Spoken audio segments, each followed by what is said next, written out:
This is the Listen Up Future Nurse podcast, and you're listening to Episode 9, The Business of Nursing, Innovation, Mentorship, and Self-Care to Avoid Burnout. In this episode with Dr. Lendra James, we explore the journey of becoming a nurse and how early exposure and mentorship can set the foundation for success.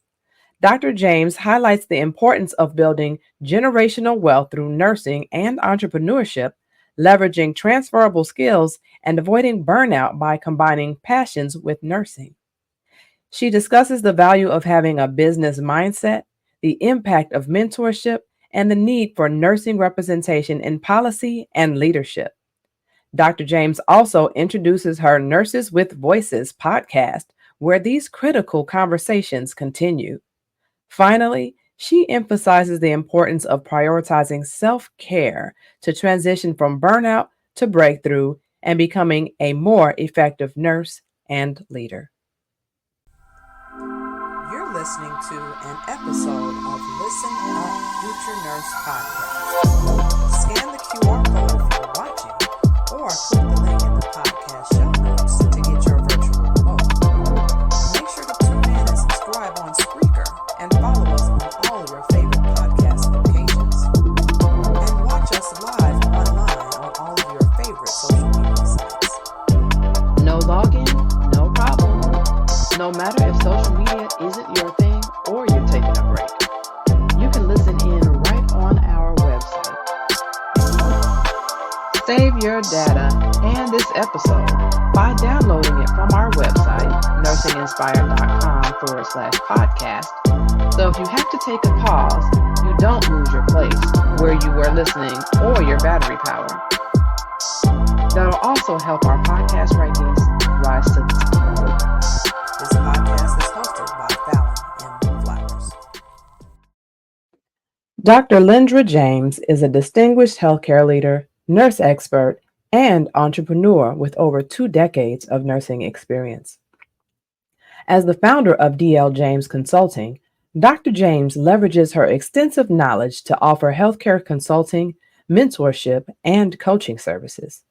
She is a sought-out speaker, renowned for her compelling talks on healthcare, entrepreneurship, leadership, and diversity.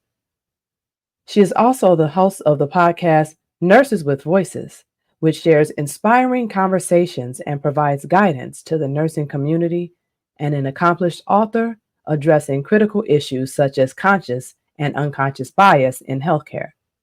Her mission is to inspire healthcare professionals and women to take charge of their health, wellness, professional journeys, empowering them to pursue their entrepreneurial passions while prioritizing their well-being.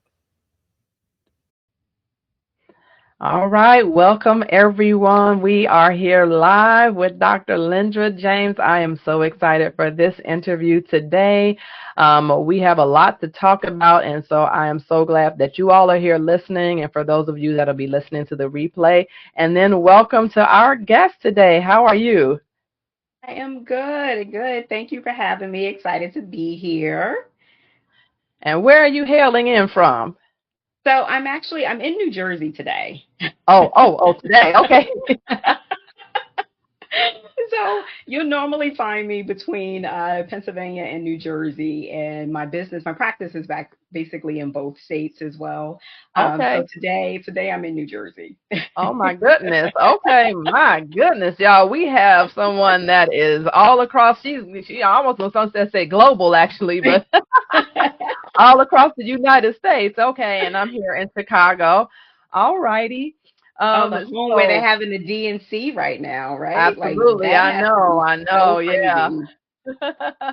So it's so crazy. We've been watching it like every night, like just glued to this is history being made, you Yeah, know? So we've been glued absolutely. So for every us, night. definitely watching recordings, replays, and all the things and everything, regarding that. But that's all right. That's all right.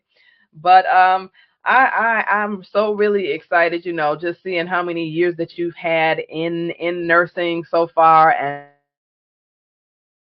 doing with your career so far. But I do want to take everybody back to the beginning, with this being, about future nurses and everything. So tell us with you, what inspired you to become a nurse and about your nursing school journey when you started, like, how many schools you applied to, the types of programs, if you feel comfortable, how old you were when you were, applying, all the things. So if we're going that far back, whew, We are take me going back. back. So if we're going that far back, I Uh-huh. really don't have one of those stories like, something major happened and it made me want to be a nurse. Mm-hmm. It's really, so I grew up in East Orange, New Jersey, Okay. and we didn't really have, counselors who were really invested in our development or in our career trajectory. And I was an honor student, right? And I was Okay. like one of those like honor students. I received like a presidential scholarship, and I actually was kind of coached to go to an LPN program. So there was an LPN program that I think it was something like 10 months. It was a 10-month LPN program. Okay. And, so I thought coming out of high school, like, oh, okay, well, I'll be an LPN and then I'll make some money and go back to school. And, but in the 11th hour, I think like a couple of weeks or maybe a month before the program was supposed to start, the program was taken away. The school closed or whatever happened. So a lot of the students ended up getting automatic entry into the county college program.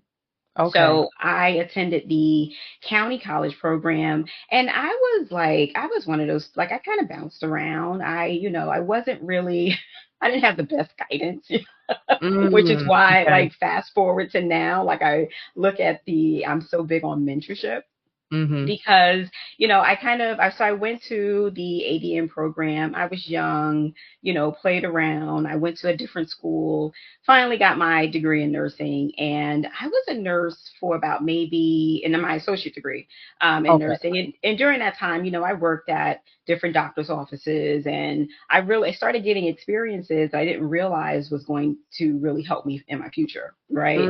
Mm. So I landed a job on a neuro unit, and before it actually became a neuro unit, it was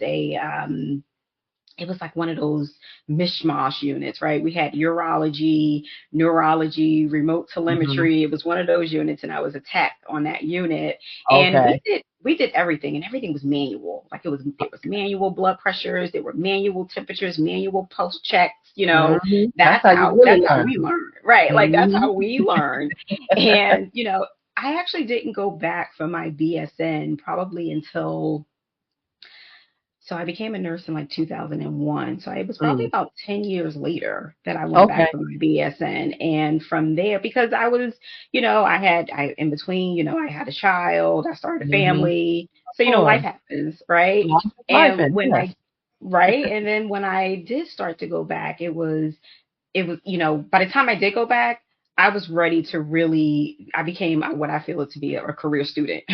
At that point, Uh, because then it was my BSN, then it was the journey to my master's, and it became the journey to my doctorate, and from my doctorate it became the journey into entrepreneurship. So I feel like I've been a career student throughout my career, throughout raising my family. I've been in school, and but we made it happen, right? And we yes. set examples for our children and for our family, that they say, okay, if mom can do it, so can I. And that's the same thing that I tell other nurses who are even now coming into programs. Like, I'm the person who and not to say that it's not challenging, but I'm the person Mm-hmm. who, we can't talk about, daycare, right? Or I don't have a babysitter, or I can't Mm. study because I have children, or I can't study because you know what? We make time for what we need to make time for. And you have to think about, with anything, the return on your investment. You're doing something and you're making sacrifices now that's going to come back and really affect you and your family in the future. So we make these sacrifices now in the moment so that Yes. we can eventually reach goals that we all can be proud of, our family, our children. And that's that. And in some cases Mm. is actually breaking generational curses. Yeah.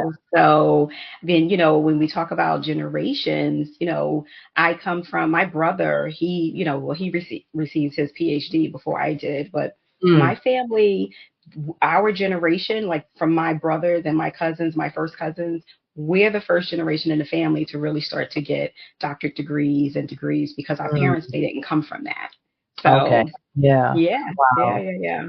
Wow, that's so amazing. To be the first, with that, Hmm. and just lean on, what they were able to give us and give us their best, whatever that was, and and then now impress upon that, on future generations about, hey, if I did it, you can do it, But I really do love though, although you didn't have an experience that led you in some big experience to say, oh, I really got to become a nurse, because of this big event, you were still exposed, which was great. So although you didn't have the career counselor there, in a way, you were coached in a way.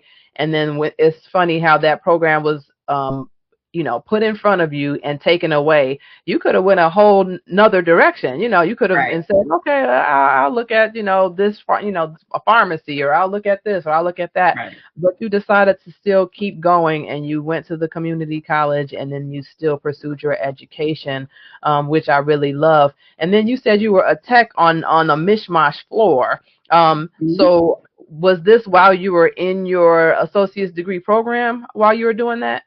It was. So eventually, so it's Okay. funny. Like I said, I had, different jobs, like outpatient jobs. I worked in doctor's Hmm. offices. I did like some home care, and I eventually got a job in a hospital. And that actually, the job in the hospital was probably my last, probably 6 months of nursing school, but it still Hmm. helped. And Yes. and I always think back, and I encourage anyone who is in nursing school to get a Hmm. job in a hospital, because a lot of times I see students who they're in nursing school, but they're working at Enterprise, right? Rent a car. Yeah. Or they're working at a movie theater, right? And listen, Hmm.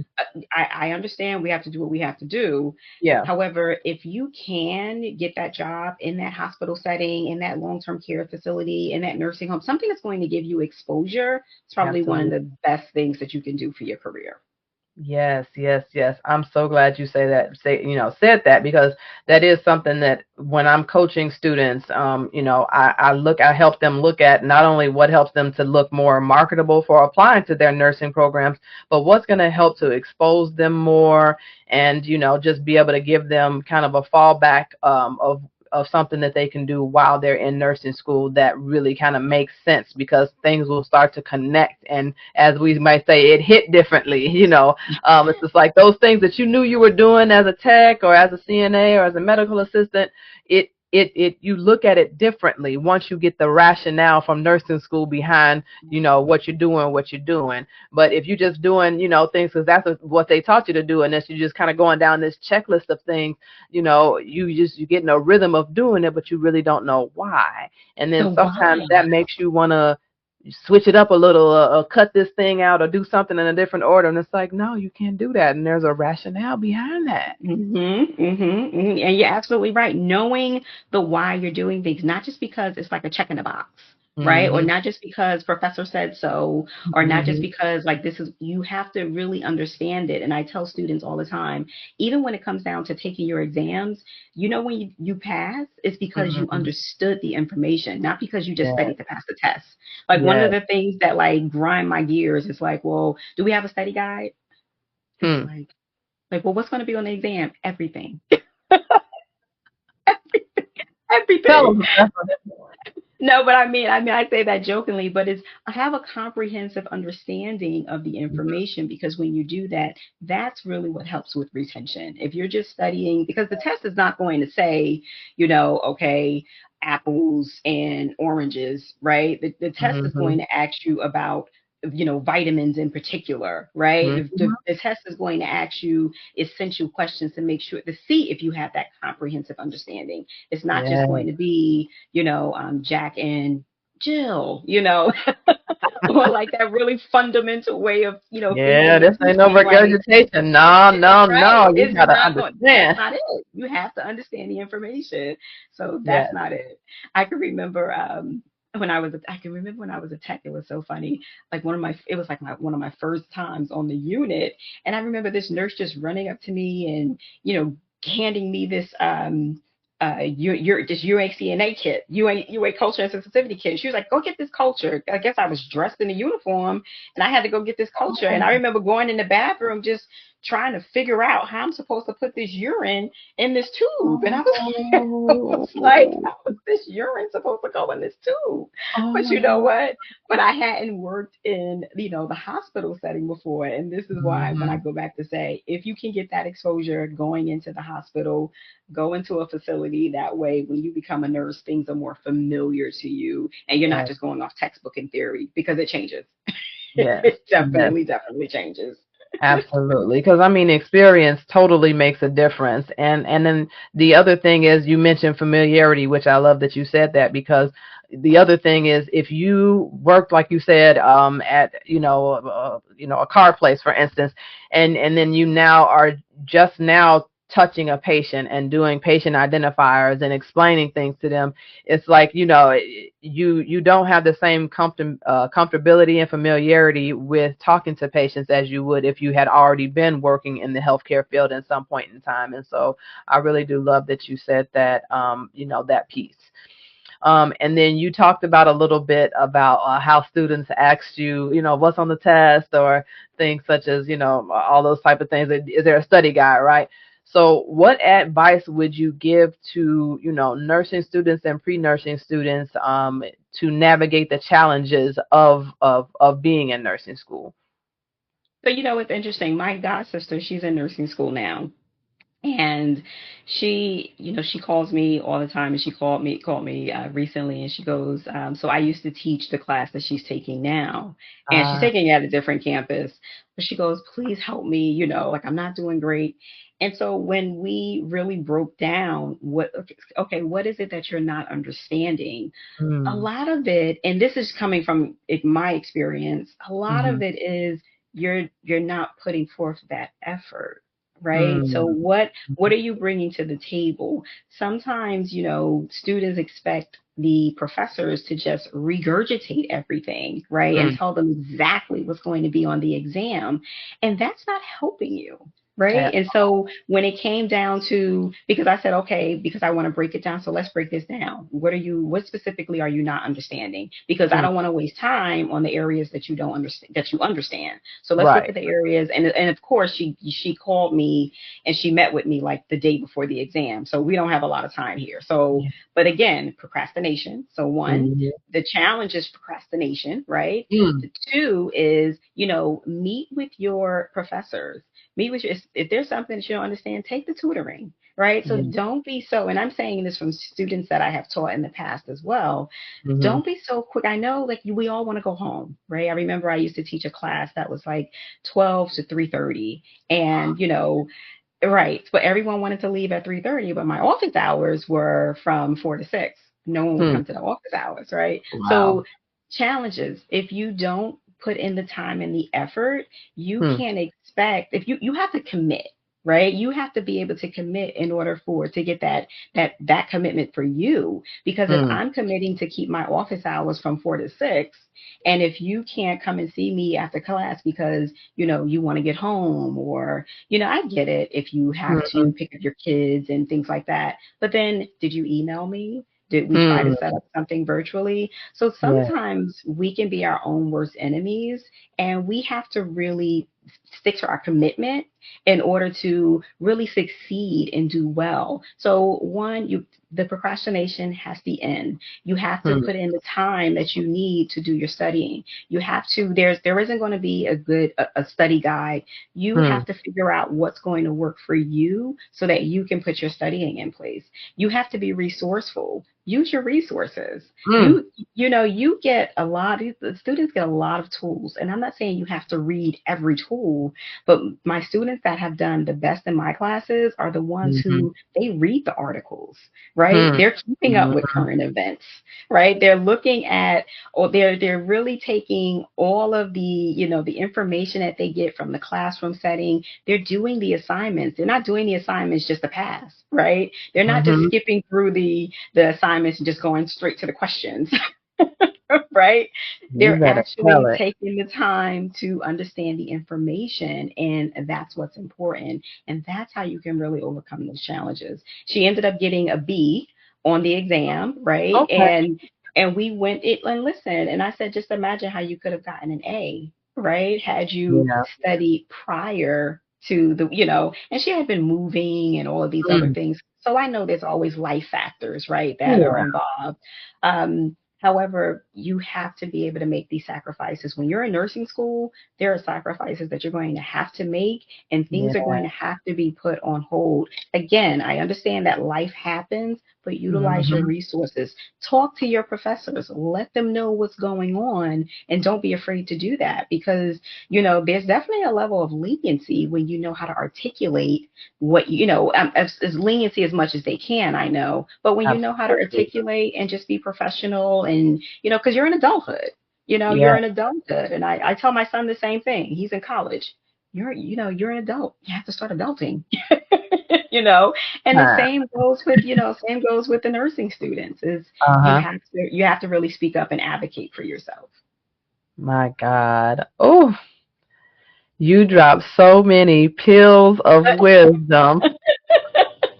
I'm telling y'all, y'all better make sure that y'all look, save this, download this, rewind, hit the replay, share it with your friends. I'm telling you. This is coming from somebody who is an educator, so they know, they have been there and seen. And not only have they been in your shoes as a nursing student, but also as an instructor. So, I mean, those office hours, they are that I was in my office hours with my professors. Yes, I Mhm. was. Mhm. And I was in that sim lab practicing. I did not mess around. They knew my name. Right. Um, Right. and Right. if it was something that I didn't understand, because it's like, why be, I always say this, why be reactive when you can be proactive, Be proactive. so it's just like, why wait until the ninth hour, and it's just Mhm. like your emergency, your, what is it? They always say something like your urgency or your emergency is not my urgency or something like that. Yeah, But your lack of planning does not constitute an emergency on my part. That's what I always say. Okay. don't come in Like, here on the last hour, the day. Yeah, come on now. You know that this is a concept that you have been struggling with, especially the thing is that if it's building upon another thing, and then now comprehensively, this whole thing you can't understand, and so, and I really say this not only just for the nursing students, really, but for the pre-nursing students too, because what I keep thinking back about is anatomy and physiology.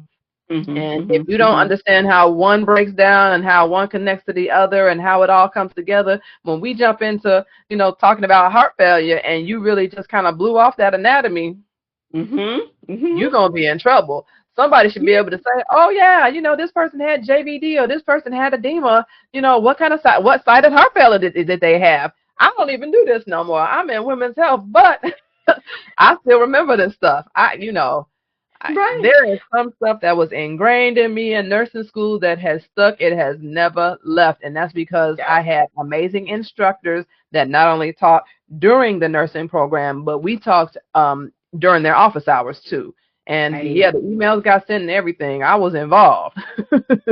And I love it when the students who come, they've failed maybe two exams or maybe even three Mm, exams. And it's mm, like, you're submitting and you're reviewing their action plans with them, and they mm-hmm, still don't come to the office hours. Oh, we're supposed to meet at this time. They don't want to come and meet with you, because these are ways to really get your grades up. But now mm-hmm. it's like 4 weeks left of school, and now you want to meet. And it's like, I can't help you. You should have either withdrew when you had the time, the point, or Yeah. now you want to come when you failed about 3 or 4 exams now. And Mm-hmm, some of them, like, you can do it because you might mm-hmm, be like 1 point away, or maybe you're 2 points away. But mm. why put that pressure on yourself? Right? Right. Why put that? Get ahead. I mean, and that's what I used to try to do, honestly. Like, I would try, and don't get me wrong. Listen, like I told you, I jumped around in nursing school, so I know what it's like. But I don't blame the professors, right? Yeah. I blame me. Yeah. You got to have I blame accountability. me. Yeah, it has to be. Like, I know what I was doing, and looking back, it was no one but me who I could, Mhm. blame, or if you want to say, if that's the word we want to use, it was Mhm. me. It was me not having, my mind wasn't where I needed it to be. But once I Mhm. got my mind right, it was game over. It was Yeah. game over. Like, that honor roll student came back, that those Mhm. presidential awards came back. Like, once I got my mind right, because we all go Mhm. through it. Mhm. Listen, it is what it is. I'm just glad it didn't take me till I was, some people it takes them to like 30, 35, and they still, Mhm. trying to figure themselves out. For me, it wasn't that, thank God. Mhm. And that's because of grace. But I say that to say we all go through things, and I get that life happens. That's another reason why I'm someone who you can't pull the wool over my eyes either, because I've been where you are. Yes. So, and that's the other thing. When they come to you with like, I'm like, listen, girl, Mhm. or guy, stop it. Right. And it's so important to me, like what some of the things you mentioned, like about withdrawing, like students, like you should be looking as soon as you can get your hands on that syllabus, get that syllabus, see what the point breakdown is on all of the different assignments and tests and things, see when the withdrawal date is, and it's like it's not to say that we expect you to fail or you should expect yourself to fail, Oh, but you should also be realistic. You should know that withdrawal date so that you have time to save yourself, because baby, you can have an incomplete or withdrawal on your or transcripts, because I'm a professional student too and I've been down the road myself, but having an F or a D on your transcripts, you don't want okay. that. Exact. And that's the point. And you don't, and that's, I'm glad you brought that up, because that's not, you don't want that. You Yeah, really don't. So you yeah, and that's really the point don't. there. Mm-mm. Like you said, when Woo, you're a career student, you know these things. you So know. I even tell my son, I said, did you? He's this is his last semester at North Carolina A&T, and I told Okay. him, I said, send me your syllabus. He started school yesterday, and I said, send me your syllabus, and he's like, Mm, for what? And it's because for my own, I want to see. Because exactly. Yeah. I'm used to looking at syllabus, and I tell him, Right. well, your syllabus is going to guide you, and I don't think people realize that, because and it took me a while to realize that too. Like, oh, your syllabus is what you really need to refer to. This is how you know when Mhm. your assignments due, when your exams are. You can have something to refer to, because my Yeah. professors always would ask me about that. So that's an Yeah. important piece too. I would even Yeah. give like syllabus quizzes. I would give that to the students. I would give it. Well, we get so in like the first week of class, because it's an Uh-huh. important piece of the Right. curriculum and they need to understand it. I mean, it would be like 5 questions or something like Mm. that, but it's just to kind of get them to really take a look at it, because so many students don't. And that's something that Mm. actually, when I was in my doctorate program, that we had to do a syllabus quiz, and like for Ah, each course, and I was like, oh, this makes sense. So I kind of adopted that practice. wow, that is Yeah. so cool and amazing. Okay, when I get to being an instructor, because yes, I'm claiming it. Thank you, Lord, in advance. I'm gonna incorporate that too. So my future students, don't be There you go. surprised if you get a Nope. syllabus quiz. Okay. I like that. I like that. Oh my gosh. Okay. We got to take a quick commercial break and then we're going to come on back because yeah, we definitely got some more to talk about. Absolutely. Yeah. So All thanks so right. much. I'll be here. We'll be right back, y'all. Do you remember that day you were sitting in high school and one of your instructors started talking about it's time to start preparing your mind for college, thinking about where you want to go, setting goals for the test scores that you'll need to apply, the grades that you need to get while you're here, going on college tours, and making sure you apply for scholarships. That time it may have been new to you, but after a while, this is something you've heard time and time again. Not only from your guidance counselor, but probably every teacher you've had along the way. You already know. This is what they do when they talk about college prep. But did they teach you about the career that you wanted to pursue? Something more specific. Something to get your career plans set more in motion. You don't see yourself sitting in that classroom anymore. When you were sitting there daydreaming, you know what you were thinking about? You were thinking about yourself sitting at the nurse's station at your local hospital, saving lives using the art and science of what nurses do. Go ahead and schedule your one-on-one discovery call today.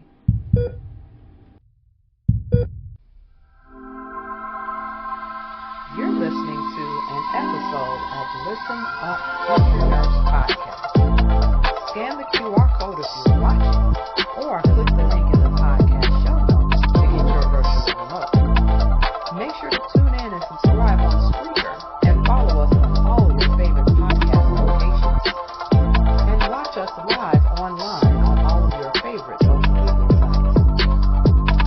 Do you have ideas about who would be a great guest on this show, or perhaps you have a topic that you want discussed?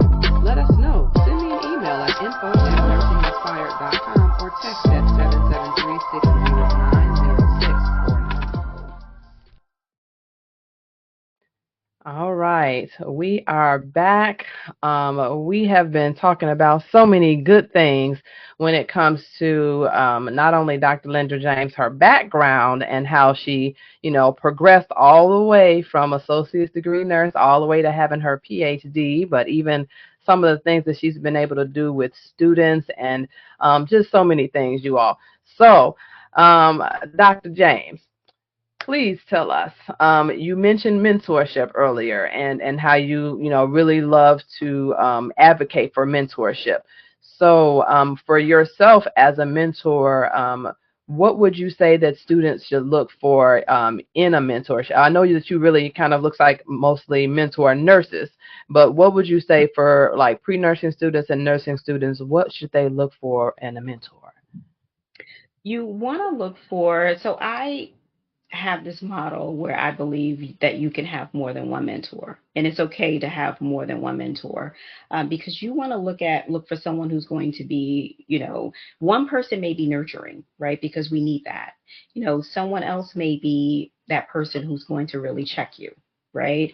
And, then someone else they may be the person who can really help guide you. Now, they're all guiding you in a way, right? But they have different qualities. Now, you can have four mentors or you can have two or three, but you really want someone who is going to be relatable, someone who's going to have time for you. And I'm, speaking from personal experience as well, right? Because you're not my mentor if you can't really be there for me when I need you, right? If you can't schedule time for me, and if you don't have time, you don't want that person. Right. Yeah. That isn't someone who, if they can't put you on their calendar, then why are you considering them a mentor? Right. If they're, pushing you off on someone else, then that's not really a mentor. You want someone who's going to be able to be nurturing. You want someone who's going to be able to guide you, and you want someone who has walked in your shoes. And that's really, because that relatability is going to be so important. And when I say walked in your shoes, they don't have to have the exact same story as you, but they can definitely understand where you're coming from, because that relatability is so huge in order for you to really, because you want to feel like they get you. And that you want them to, and even, you want to feel like they do, and you want to believe that they do. You want to believe that they get you, and that the guidance that they're giving you is the proper guidance, right? Like the people, they're going to tell you and they're going to show up for you. That's who you want as a mentor. So, and that's has been my experience when I've had the best cases of, and again, I'm talking about my own personal experience, because I actually didn't have mentorship, coming up into the nursing world. And it was, more of post nursing world. And I can't say post. Once a nurse, always a nurse. But I'm more on the nurse entrepreneur side of things. And getting into that realm is when I stepped into mentorship, and it changed my life. It changed the trajectory of nursing for me, and nursing, being a nurse business owner. And that's why being a nursing student, pre-student, student, you definitely need mentorship. You definitely want to be with someone, and it's the same no matter what, right? Whether you're a pre-student, whether you're a, during your educational journey, you definitely want to seek mentorship. while you're in it. And again, that's why I'm such a huge advocate for mentorship. Yes, yes. And if y'all saw down at the bottom of the screen, hashtag mentorship matters, I'm telling you, for all of you in January is actually mentorship month. So thank your mentor in January, okay? Beginning of the year. You can't forget it. New year, new me, all of that, but Yeah. you gotta thank that person who's been mentoring you too. And so thank you for everything that you're doing in mentorship as well, because you do a lot. You know, you got your podcast and you're consulting, you got your clinic, you're doing a whole bunch, which we already, looked at with your bio. So actually with that, I know part of your mentorship and part of the, it looks like consulting that you do is helping nurses to, look at things such as entrepreneurship, but also switch between specialties and their career path and everything. How important is that, what's some of the important things, I guess I'll say, in that you kind of talk to nurses about? Because I think that if we can hear about it, what happens on the end for some of our students, they can still think about some of these things while they're in nursing school and even before that to kind of help to form their journey a little bit. So for me, as I mentioned, I worked my way up to nursing leadership and because I didn't have a mentor, there Mm-hmm. was a lot of figuring out things on my own, right? There was a Oh, lot of nuances and I did very well as a nurse leader when it comes to like my units, my unit performance. We were, constantly number one in patient experience. Another hospital, we decreased the fall rates, throughout the hospital by implementing fall champions. The champion mm, model became a model that was adopted all throughout the organization. When it came to early mobilization or ethics champions, like it was just a model wow, that became adopted. So that's when I amazing. say that, and I think about what I could have done, had I had a mentor, right? Because a lot of these things were figuring it out on your own, because that's Mm-hmm. what it is. You get a job a lot of times, even in leadership, there's not really a criteria for nursing leadership or an orientation, I should say, because you're expected to hit the ground with a certain skill set and keep and start going. And that's just Mm-hmm. unfortunately the world that we live in. Yeah. I when I was in my doctoral program, I remember one of the students who was actually a former colleague, that was a part of her quality improvement assignment for her doctoral studies. Mm. She was trying to implement a mentorship program for nursing leaders. Okay. And yeah, so that is something that there's room for that. And because of that, because of my experiences as a healthcare leader, that was actually the direct result of my starting my entrepreneurial journey. So my business, DL James Consulting, is a direct result of my experience as a healthcare leader. I did Okay. deal with bias, which led to a level of burnout. And Mm. but me starting my business, it really helped me to get that spark back and that drive back. Mm. And I started seeing what the generational wealth that I could build from having my own business. Mm-hmm. It it drove something in me to say, other nurses and healthcare, the nurses should be doing this, because Yeah. I started to get my passion back. And when I saw, and it's not that it's all about compensation, but when I saw that I could make in the amount of time that what I made in a year Hmm. at these nursing jobs, I was like, wait a minute, we got this all wrong. But no one Yeah. teaches. So when we Yeah. talk about curriculum and academia, there isn't really a business focus or an entrepreneurial focus when it comes to the academic settings, because they have their curriculums, right? A lot of times the Absolutely. schools are, and understandably so to a degree, because the schools are focused on a lot of the programs, I should say, their pass rate. Right, they're Right. focusing on, for the nursing students, their focus is the nursing students passing the NCLEX. Again, understandable.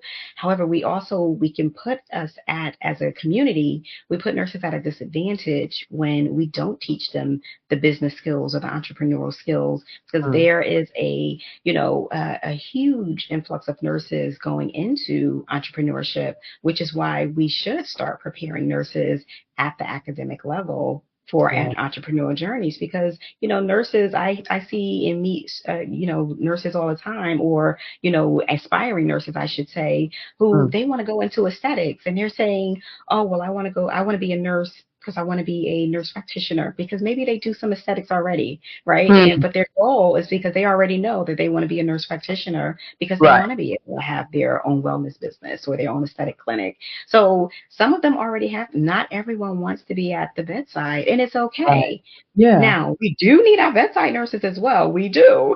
We do need Absolutely. our bedside nurses. However, that's not the focus for everyone. Some people are going into the nursing because they already have an idea of something else that they want to do, which is completely fine too. But we should Right. adequately prepare them that way. And that's where mentorship comes in for me. So Mm. my my mission truly became to empower nurses to break through from burnout and build generational wealth, which is why Mm. I put together, programs like the Health and Wealth Expos or the Health and Wealth Summits, and and I speak, and these are some of the topics that I speak to, because it is important for our community, because we need to be heard at various different levels, right? Mhm. Yes. Not just in the traditional setting of nurses, of healthcare, we need to be heard in the communities. We need to be heard at the legislative level. That's Yeah. to implement change and practices as well. So yeah, Yes. Oh so my. that's true. And how I, just to give a brief understanding of how I mentor and coach, I use mentorship and coaching. So I use group coaching, or I use one-on-one coaching, and I use Okay. courses as well. So and Awesome. that and that's a strong part of mentorship, just really getting to know. And I do small groups because I like that personal one-on-one, right? Not the mentorship programs. I know some people, have mentorship programs and they have, 50 and 60 people in their programs, but I like the intimacy of knowing, my clients, and knowing that I actually made a difference. So Yes. That yeah. personal touch really, really does make a difference. The one-on-one mentorship model, and then even the group mentorship as well, because it's that cohort piece I think is really important too, because it's sometimes when it's just you and the mentor, it's just like, did you hear that? Did you hear them say that too? You heard them say that, right? Am I correct? Like you at least have, it's almost like being in class almost a little bit, because it's like Right. you Yeah. can kind of confer with this other person and you can enjoy, and this person is going through, because sometimes no matter if it's like the instructor to student, mentor to mentee, sometimes we're not seeing it from their lens at this current time, even though we've been through it, what they've been through already. Sometimes in the current time or in their current, way, we're not seeing it the same way.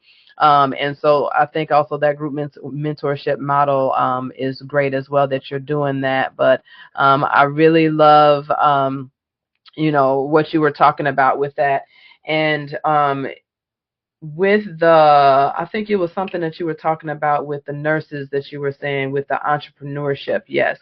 That is so important, because I speak a lot, about well, more on the advanced practice level, about nurse entrepreneurship.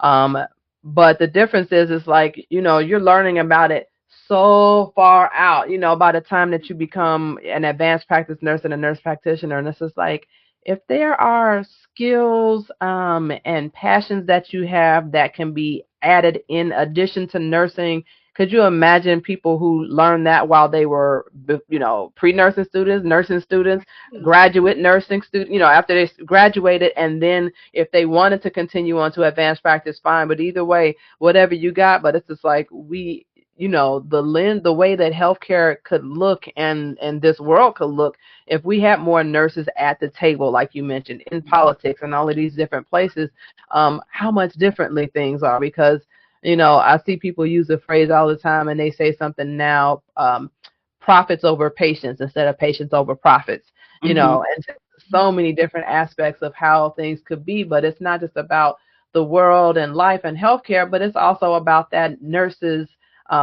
well-being, because you mentioned that burnout, and I'm glad you mentioned that, because I definitely want to hear more about that from you too.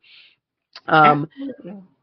And so actually with that, you sent something to me that talked about from burnout to breakthroughs.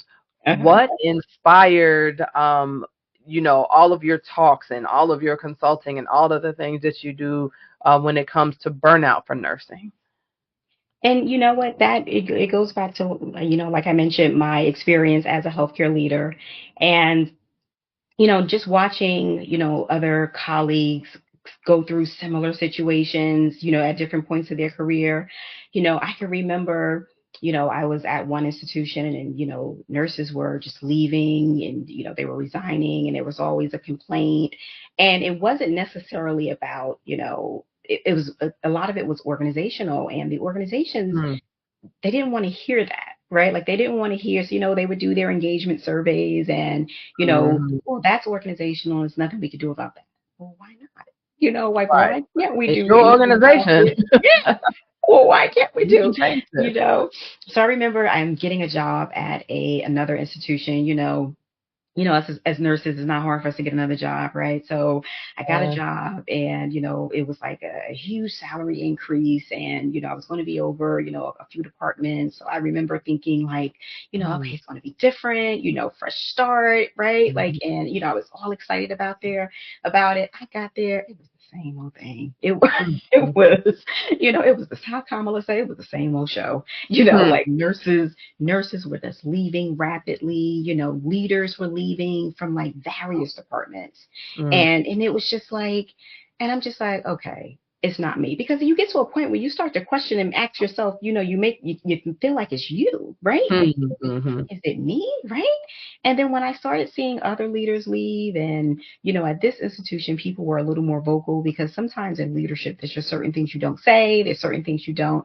And I got tired of that, because I felt like I mm, wasn't being able to be my authentic self, so to speak, mhm, mm, and, I got tired of not being able to feel like I couldn't speak up. And this particular mhm, organization, leadership was leadership. So certain things you're not supposed to say, right, or mm, do. But I could see, and, of course, as leaders behind the scenes, we're talking, to each other and telling each other how we're feeling. And I was just like, the I have just meeting had after the enough. meeting. Yeah, yeah, exactly, right. And I had just gotten to a point where, you know, I felt like I was no longer aligning with the mission and the vision of the organization. And that was when I said I had to, step away. And I really was at a place where I didn't know if I wanted to be a nurse anymore. And it was starting to build my business. And because I felt like it was something still there. I said, I want to have an impact on a community. Mm, I want to advocate for self-care. And I really took time to advocate for myself and put myself first and prioritize myself, because as nurses, we don't do that. We don't mhm, prioritize ourselves, right? It's always our family, our kids, our patients. It's like we mhm, prioritize everyone except us. And when I started advocating and prioritizing myself, it mm, was probably one of the best things I could have done. I became a better me. I mm, became a better mother, a better nurse, a better leader, and, ultimately was led me to be a better CEO for my businesses. ah, And a part of building my businesses, that's why I say my businesses were the direct result of my experience as a healthcare leader, because mhm, I was able to really transform that burnout and really overcome the challenges that a lot of nurses face. And a lot of nurses, they don't have the options of doing, or they do, but we mhm, don't always know what those options are. And yeah, thankfully for me, I really positioned myself to say, okay, I'm going to take all, and the knowledge and the expertise that we learn as nurses are natural born entrepreneurs, let me tell you, because our skills and everything that we learn, they're so mhm, transferable. Like it's because a lot of the skills that I learned in nursing leadership, or just in nursing alone, because listen, mhm, I've worked across the country, as a nurse, as, bedside nurse, resource nurse, before even going into nursing leadership. So mm, I learned a lot of different, techniques and skills clinically, professionally. Those mm, skills are all transferable when it comes to business. A Yes. lot of business is about customer service, right? About Mhm. satisfaction, about, and a lot of these things, you have to be able to speak to people. You have to be able to, but now budgeting was the one thing that I had to learn because, Mm. even though I had departments, again, that goes back to that skill that they don't always teach us in nursing. That was Right. something that I had to learn on the back end. I had to teach myself, but I really learned it when I started my Mm. business, right? Like I started Yeah. learning because, again, through taking certain courses and through just bettering myself, right? And through Mm. mentorship. So, Yeah. and that's why, like I said, mentorship is so important in building your brand Yeah. as a nurse, your Mhm. brand as, and people think branding, they think branding is all about colors and logos. No, you are branding yourself from the time you Mhm. go to nursing school, from the time you become a nurse, you're branding Mhm. yourself. You really, Yeah. really. So all of these things are so important. And I was able to do a lot of reflection by Mm. stepping away. And then once, especially when I got, started getting mentorship for my businesses, it really allowed me to do a lot of reflection as I was growing and developing. Hmm. My God. Y'all heard her say businesses, okay? That was an apostrophe on the end there, y'all. Yes. And as she said, self-care, that is so important because we can easily burn out in nursing, and I agree, I think that self-care portion and then also entrepreneurship helps to better balance that. There's a different value, that you see from your own time and your own commitment and your own sacrifices and resources and everything that you do when it comes to that versus working for someone, you know. And so I do greatly appreciate the entrepreneurship piece because you can, control your own schedule, um, and you can work on that self care. So not that we are trying to take anyone away from, nursing at the bedside, or whatever level that you're looking at. But I had a supervisor once that she said it's not either or, it's both and, you Right, know which right, I right. love to hold on to now. And it's just like, what's to say that just because you work 312 that you on those other 4 days of the week that you don't have a business? Why not? Listen, nurses do it all the time because I will All be the the first one to time. tell you we need our nurses at the bedside. Mhm. I'll be the Mhm. first one to tell you, especially the way I see the exodus is what's occurring. That's why when I Yes. see articles that mention how there's no nursing shortage, I'm like, really? Yeah. Right. Like, oh, I was okay. like, goodness, So, yes, it so, is. so, like, why are nurses still going on strike? Like, well, let's talk about this, Right. But, we definitely need our nurses at the bedside. But let's be very clear. You have a lot of nurses who, yes, they work their 312s, like you said, or they're Mhm. working part-time, whatever it is, and they have their side businesses. And Mhm. their side businesses give them so much joy, and sometimes they work themselves up where their side business, it becomes their business, and they have no other choice but to leave the bedside or to leave their Yeah. position. So there's Mhm. always ways to do it. It really, really, Mhm. really is. And to your point, some people, like, nursing is a calling. It's not for the faint of heart. Yeah. It really, really, really isn't. And you have some people who they're at the bedside and they do want, and they love being at the bedside, right? Mhm. Especially when they love their organization. And that's who I like to talk to.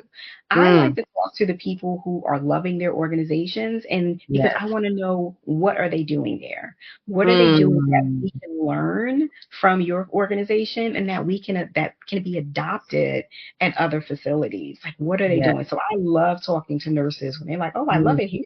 Like, really? Like, well, tell me. Mm. Well, You what's need to going come on on? my podcast. Like, come on, come on my podcast. Yes. Like, we need to talk about this because we do. Yes. And because I love to see when nurses, like, they come in and all fresh and they're just have such open minds, and their perspective is just like really green, right? And then Mhm. Mhm. you see them months later or a year later or 2 years later, and you're like, what happened? Like, Hmm. happened? But then you have areas where the experience has just been amazing, and the nurses continue to be amazing as well. Mm. So Mhm. we want to really stop burning out our nurses so that they can stay, because we want them to Yes. stay, right? Yes. That's part. So Oh. organizations really have to hold up the mirror and ask themselves, what can we do for our retention? Well, Mm. we can wellness into our organizations. We can implement that education that we just talked about, you know, um, entrepreneurship. We can, really arm our nurses at the basic level, right? Mm-hmm. So, academia, implement some entrepreneur courses, some business Yes. courses into the Yes. program. Absolutely. Organizations implement wellness into your organization. What benefit can you add that will make your staff feel that, they're supported or they're empowered, right? Yeah. What innovative technique or solution that you're I was adding? waiting on that. What solution are you adding that you actually had a nurse at the table or Mm. nurses at the table to help with those decisions, right? Yes. So that Yes. not just putting just one more job, one more task, I should say, that Mm. you're adding to their already heavy workload. What are you doing Absolutely. for those solutions? So these are the things that organizations really have to think about. And, unfortunately, and some when I say this, I know I may catch some slack for it, but unfortunately, how you mentioned earlier, profit over patients. When we look Mm. at our CMS, and our reimbursement systems, that's what's driving our organizations, right? Those Mhm. nurse indicators are driving our organizations, Yes, and God. unfortunately, the nurses who are at the front line, they're the ones, hence nurse sensitive indicators, right? So the nurses Mm. are the ones who they feel that, unfortunately, they get that extra burden, but our Mm. organizations have to ask the nurses, what can we do better and what can we do differently? And is that Yes. occurring? And just not wait till Nurses Week. Yes. That's a whole other soapbox. But for the nurses out there, for the future nurses, you all need to hear and know this too, because this is what's going on. This is what you're entering into. You need to know what you're getting into, absolutely. But Absolutely.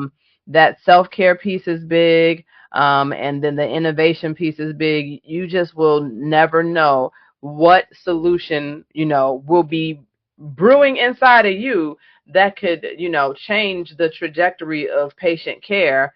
And that innovation can turn into a business. Yes, yes. um, That innovation yeah. can turn into a patent. That Hmm. innovation can turn into, so I actually just had a guest on my show, and we were talking about innovative solutions. And that's one of the things that he does with his business. And Mm. I shared with him how I worked with well, two stories actually. There was a CNO who she actually pitched a acuity program to some big tech company, and she became a millionaire before we knew it. She was resigning, right? It was like, where'd she go? We don't have a CNO anymore. Like, no, she Okay. pitched the acuity program. And, organizations have been fighting for acuity programs for years, right? Because with Mm. staffing and like that's a whole nother issue.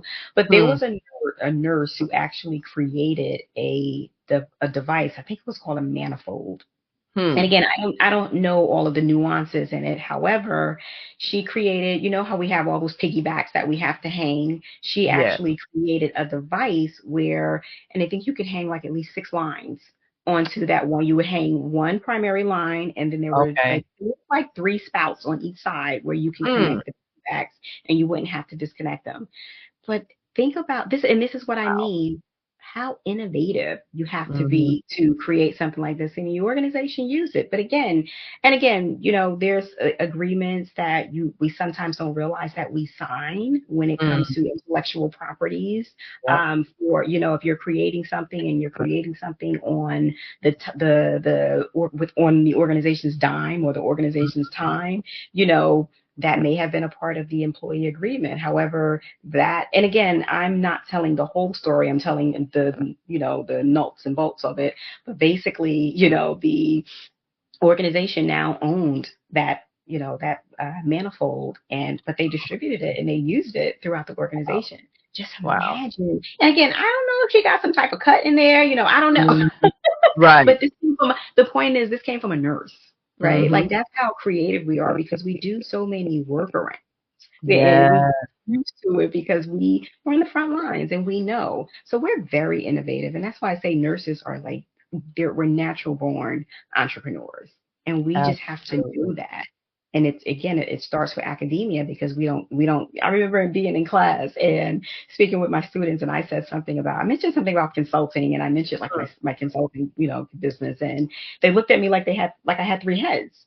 Right, that shouldn't be. But again, they weren't used to those conversations, so I had to Uh, quickly pivot. But yeah, but why not though? If they had right. that curriculum, if they had, even if it was a one credit course that talked about this, at Mm-hmm. least it starts to really, open up, their mind to possibilities. So Yes, yes, yes. Really, I'd imagine. I wonder why couldn't it be more involved in like a nurse leadership course?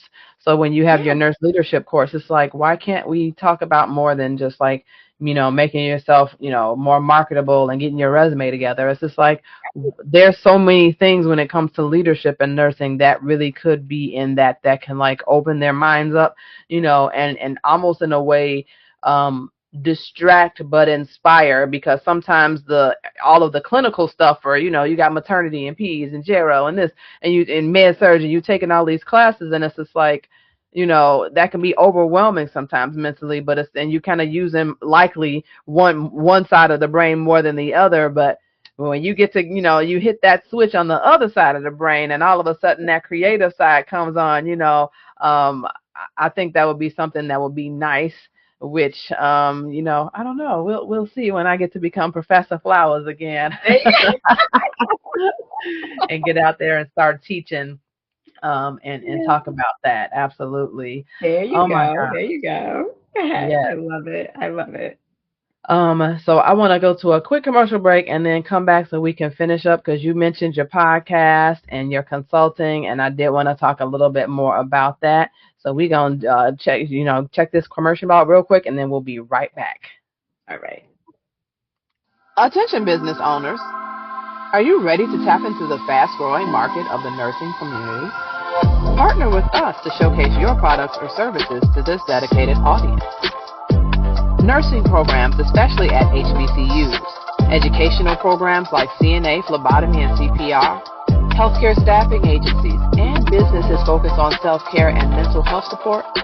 If you're a business focused on providing solutions for the nursing inspired, our platform provides a unique opportunity to especially connect with future nurses eager to invest in their education and career. You could be next for a sponsorship advertising opportunity on the Listen Up Future Nurse podcast. Contact us at info@NursingInspired.com to learn more about advertising opportunities today. All right, business owner and folks with businesses, and happy Black Business Month, y'all, to all my fellow Black business owners. Yes. um, we have this phenomenal woman right here, y'all. Not only a nurse, but so many roles. You mentioned your podcast a couple of times, so please tell us, the name of your podcast, when it airs, the type of guests that you have. Tell us more about your podcast. Sure, sure. So, my podcast is Nurses with Voices, and it's really to amplify the voice of nurses, right? And it came from my opinion of feeling that nurses don't really have a voice, right? Mm, So there's so many decisions that are constantly made, and we're not really talking with the nurses, the decision makers. And I wanted to really highlight nurses in business, nurses who mm, have been through struggles, nurses who have dealt with bias. So my guests include, and we're shifting a little bit, but what we have included was, like I mentioned, nurse business owners. We've included nurses who have those side jobs, like we talked about, if they're working in nursing, but they still have the side hustle. We had a guest who we talked about discrimination in nursing.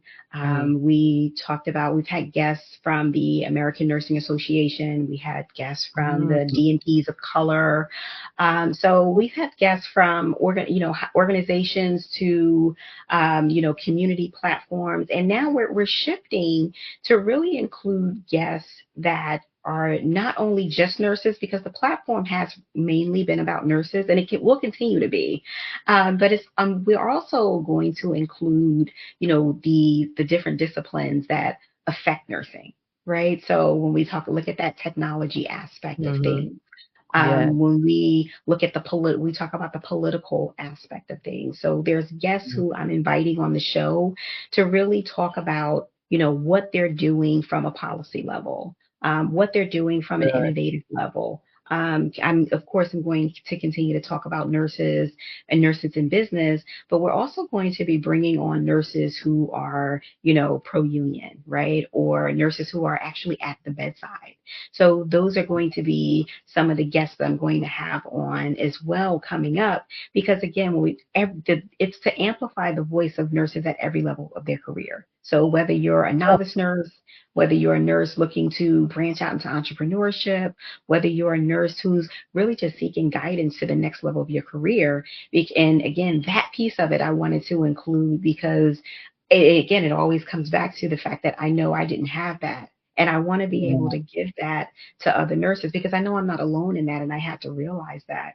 And I another piece of what we're going to be including is my I'm going to be talking a lot from speaking to my book and doing more solo episodes. So I wrote Okay. a book, Confessions of a Nurse Executive: Conscious and Unconscious Bias in Healthcare. So I wrote this book when I did my step away, right? And Okay. this is me writing the book, and this is me going through my prioritizing me and going through my self care. My book writing was really cathartic for me, Mhm. and so we're going to include some of that in the upcoming episodes as well, because again, I know the experiences that are in my book, I'm not alone in those Yeah. experiences. So, and I want people to hear them and to ultimately know that, you really want to use your voice and use your voice the best way you can. And, and not let us any longer, we shouldn't be silenced, right? Mm-hmm. Like, and that's what I love, to see nurses like you doing podcasts and, really, there's another nurse that I know, and we actually started our podcast together. She's doing infertility and nursing, right? Wow. And I was on another podcast, and she's talking about kind of nursing innovation as Ah. well. So Okay. there's so many things that we're doing in nursing, but people don't know about it, right? Oh. And I was at even physicians, so I'm bringing physicians in as well and talking with them, because physicians go through burnout also, Mm-hmm. and that's something that we don't consider, but they're a discipline that's very close to us, and they Mm. all go through burnout. So, That's funny. so there's definitely going to be some upcoming episodes that you really want to tune into, because I'm actually excited about what we're doing with the podcast as well. Wow. I love how everything that you're doing, it goes back to the title too of your podcast, which is so amazing. You talk about, nurses and policy, and nurses being at the table when it comes to, decision making and the executive level, and everything is all about using your voice. And then even so, with writing your book and the self-care, because it's like, how can you speak to others if you didn't speak to yourself first? Yeah. And that's some of the worst criticism and the worst talk and the worst conversations that we can have is the ones with ourselves. And so Hmm. when you have better self-care, um, it's like once your cup has been filled, then you can pour from it. And so I really love how you are giving nurses a voice, like you said, from the novice all the way on up, throughout the different aspects of nursing. And so tell us where we can hear your podcast and when, like what are the days, what are the times, everything. Because I've come across it a couple times on LinkedIn, but I just wanted to know, want the people Yeah. to know. Sure, sure. Yeah. So the podcast is anywhere that you get listen to your podcast, your favorite podcast. So Spotify, our iHeart, Amazon Radio. It's now on Apple. We're on All YouTube. right. Yeah, so the podcast is, wherever you get your podcasts. And like I said, there's going to be I'm really, really, really excited about it. I'm really, between the guests that we're having, between the topics that we're going to be talking about, because this is what nursing needs and healthcare needs, and just collaboratively, like even this collaboration coming on your show, this is what we need. And, Mm-hmm. I love to see, like I said, other nurses using their voices, right, to really speak up for the discipline, because we need to. And it takes a village, it takes a community. And that's what Yes. we're building a community. So, again, I love what you're doing, and I thank you for having me on the show today, because, and really bringing up the podcast as well, because it's definitely become one of my passions to really be able to be that voice for nursing. Yes, thank you. Thank you for being here, absolutely, and also being a voice and helping others to share their voice. So you mentioned your book, and then do you have some upcoming events coming up related to your book and just some of the other things that you do? Because you're multi-talented here, so I know you got some announcements that you need to share with us. So tell us what's coming up in the next couple of months that we can expect from you. Sure, sure. So, what's coming up? I'm going to be speaking at the Congressional Black Caucus event, the 53rd annual. I'm going to be in the Arthur Circle speaking about my book, Confessions of a Nurse Executive. I actually do have an upcoming book that I'm going to be writing as well. Before I mention it, we're just kind of going back and forth on the name, so I don't. So, but that'll definitely be coming soon. So stay tuned for that. And so earlier this year, we hosted a Health and Wealth Expo, a virtual summit. And part of some of the things that I do, I mentioned that I'm of course I've added course creator to my title, so author, speaker, nurse, right, consultant, Mm-hmm. coach, and so we actually have a course on hosting virtual summits. So that is actually live. Hosting virtual summits is a great way to really reach an audience and provide impact to different communities outside of your geographical location. So we Yes. have a course now that is live for that, to really show people, because I've had people say, like, I want to host a summit, I want to do it virtually, but I don't know how. Well, I have a solution for you. Yes. And nurses, and just going back to us having voices, book writing for me has been an authorship, I should say, has been a great way to have a voice. And that's another course that I created, for nurses to be able to write their own book, right? Mm-hmm. So that they can, because we all have we all have a story within us. We really do, and especially nurses. Um, and then we have a Health and Wealth Expo, an in-person summit that is coming up October 24th. And that's Oh, going to be at the National Harbor, in Maryland. So that is what's coming up for now. okay. And, yeah, so people can, and that'll be, so the Health and Wealth Summit 2024.com is my website, and that will be updated with the information for the Health and Wealth Expo in-person summit for October 24th. And Okay. the book details are at dljamesconsulting.com if anyone was interested in, just, looking at the book and knowing, seeing what the book's availability. Yes, absolutely. I do want to make sure that we include the links in the show notes for your, upcoming Health and Wellness Expo, with you speaking with the Congressional Black Caucus, Foundation, and the Author Circle. And then you have the replays as well from the virtual summit as well for all access pass, a pass or something, right? As well. Yes, yeah. So if you log on to Health and Wealth Summit 2024.com, there's the All Access Pass, which can give you access to the replays. And, it's in, again, what it is, it's about nurse empowerment or healthcare worker empowerment. We talked about financial literacy. We talked about, we had a healthcare law attorney talking about, business startups. We had other nurses talking about, their business startups, mental Mm, health. personal Wow. credit, business credit. We talked about artificial intelligence. So yeah, we had experts from different industries coming in and speaking. So and the replays are available at healthandwealthsummit2024.com with the all access pass. Amazing, you all. Okay. Last couple of things from you. So, give us some, this is pivoting a little bit, but coming kind of circling back. Give us some self-care tips that, anybody throughout the spectrum, no matter if they're nursing students, a nurse, some good self-care things to kind of think about that they can kind of use today.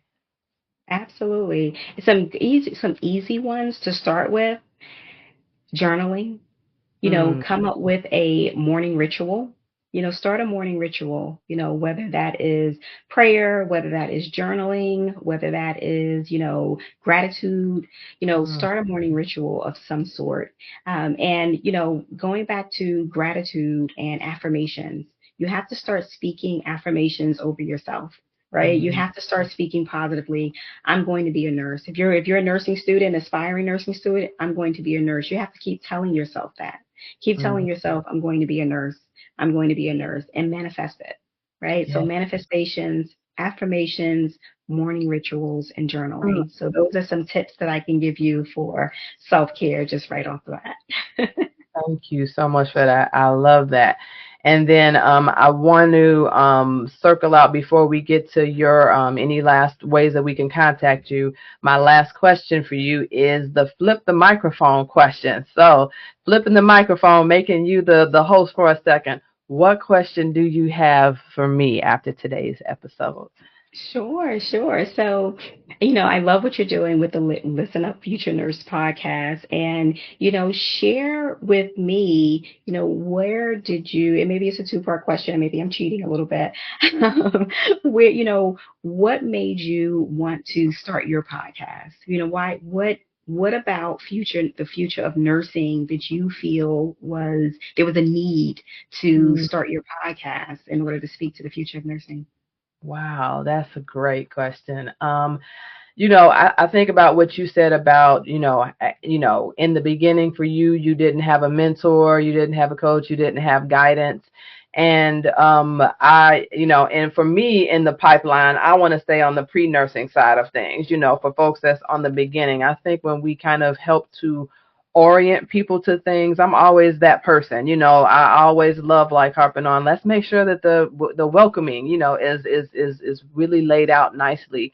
And so by doing this, this allows for future nurses to just be able to hear from people that look like them, that have been where they've been, to kind of keep them encouraged and inspired, because that's what we do, nursing inspired. Especially also if there are folks, and it doesn't have to be not just a specialty that maybe that they want to go into, but maybe it's something about that person's journey, to keep them inspired, because we can do all the academic things we want to make sure that we got all the test scores and the grades and the, prereqs and all of these things all set up, and, to make sure that we academically are there. But then what about, our spirit, our mind, our heart, our soul? Sometimes we need that a little bit of extra to kind of just inspire us, to kind of keep us going. And we think back to that person's story. It's going to be something about that, what that person said, or about what that, that person's story is, that I think that will help us keep going, and kind of remind us when we in that time of need. Awesome. Awesome. Well, thank you for that. Thank you. Yes, thank I have you. that question for when you come on my podcast.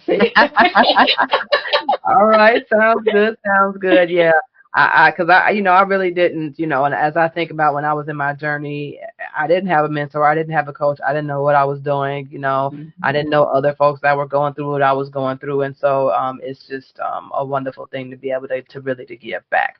Absolutely. Absolutely. I agree. I agree. Because, like you said, when you know better, you do better, and you realize that you're not alone. You realize like, this can't just be me, right? Like I can't be Right. the only person. And in the moment, sometimes you feel like it. You feel like you're all alone, but then you Mhm. realize like I can't be the. got to be other people who need, what I have to offer. It has to be. Yep. Absolutely. Absolutely. I almost want to flip that song now. Instead of saying they not like us, I want to say they just like us. They just like us. We together. We the same. So yeah, Exactly. absolutely. Oh my gosh, it's been so amazing having you here today. Thank you so much for being here and all that you do in nursing, over these last couple of decades and all that you have still continued to do. You are consulting, you are authoring, you have your podcast. I mean, I can't even name it all. Y'all gonna see it in the show notes, and in the bio and everything, because I can't even recall it all. But wonderful, wonderful, wonderful, Dr. Lendra James. I am so grateful to have you here.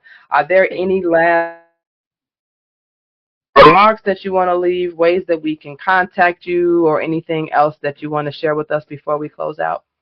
Sure, sure. I think I mentioned earlier, I mentioned if I can be contacted, you can look at my website, dljamesconsulting.com, and that really is a way for if you want to book a strategy call and speak with me, or because maybe, someone's going through what I went through, right? And you'll be able to see the services that I offer as well, everything from ebook writing to helping to prepare for the Nurse Exec Board certification, novice leadership, like I said, ebook writing, right? Ebook writing. So yeah, you'll be able to see the services that I offer right there on the website. So, but yeah, that's the best way to contact me, or just connect with me on LinkedIn as well. So, Yes, that's how we got connected as well, right, too. right. All All right. right. All right. Well, it's been such a pleasure. Thank you so much. Oh, and don't forget to, of course, check out the podcast, Nurses with Voices, because that's what, we want to have a voice there. So, Yes, absolutely. From one podcast to the next. So just put us both on your playlist, okay? there you go. There you go. All righty. Well, All thanks right. again. And y'all, we will see everybody the next time, okay? And thank you so much again, Dr. James, for being my guest today. Bye-bye. Bye.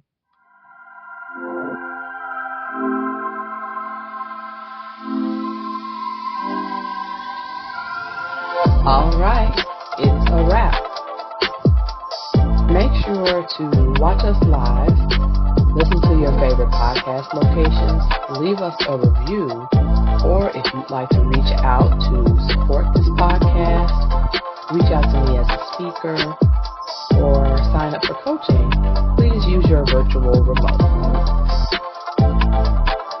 You can give us a review on your favorite place to listen or watch this podcast, such as Google, Yelp, or Trustpilot, and you can reach those from the virtual remote as well by scanning the QR code on the screen or by visiting bit.ly/NutriNursePodcast. Love what we're doing and want to create live streams like this? You can access the sign-up referral link in the show notes for StreamYard. If you'd like to be organized like the virtual remote, consider making one for your next event or as a link in bio with Societap. Please support this Black female-owned company and get yours today.